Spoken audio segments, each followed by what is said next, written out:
We have been emphasized this importance of unity, and we hear people talk, and I know, brothers and sisters, most of you sitting here today, you are sick and tired of disunity.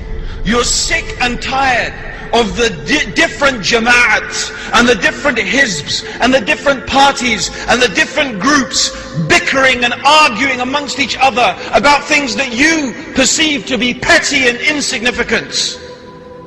The people are divided along the lines of tribe, along the lines of color, along the lines of language.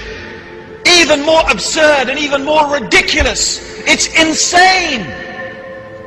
I think we Muslims are in a collective state of psychosis because we're proud to belong to a country that was a map drawn by the non-Muslims 40, 50 years ago.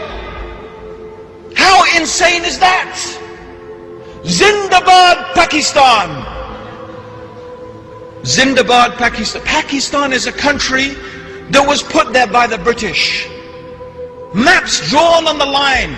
Egypt, Libya, Tunisia, Morocco. Lines drawn on maps by the French, by the Italians, by the British. Dividing us up into nations. And now we are screaming, rallying behind some flag that didn't even exist 100 years ago. Ready to fight for it and die for it. This is madness. This is sickness. This is something so far removed from what Allah revealed to Muhammad sallallahu alayhi wasallam.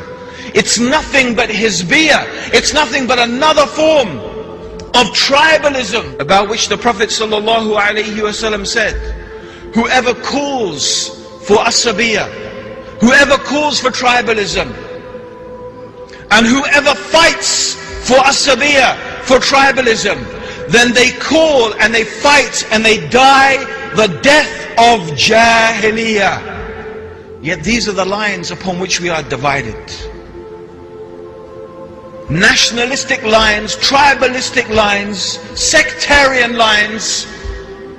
Yet Allah warned us in the Quran, many times in the Quran, about the danger of dividing into sects and groups. Allah subhanahu wa ta'ala said to the Prophet sallallahu alayhi wasallam, as for those people who divide their deen into sects, you have nothing to do with them in the least. Their reckoning is with Allah subhanahu wa ta'ala.